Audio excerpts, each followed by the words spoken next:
Mėlyji, po 2 mėnesių turėsime nuspręsti, kokią Lietuvą Europoje kursime artimiausius 5 metus. Tačiau ar tikrai laisvai rinksime valstybės prezidentą, ar tik turėsime dalyvauti esamo perrinkime dar vienai kadencijai? Negaliu jūsų klaidinti, kviesdamas ateiti gegužės 11 dieną į prezidentų rinkimus, kurie nebus nei laisvi, nei demokratiški.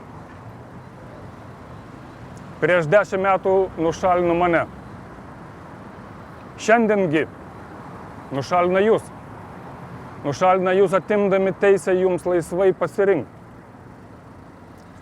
Raginu neprarasti vilties, kad tauta ateityje turės tikrą teisėtą išrinktą Respublikos prezidentą. Tačiau šiandien privalome ginti savo teises ir mūsų valstybę. Turime pasipriešinti kartu. Lietuva, kelkis.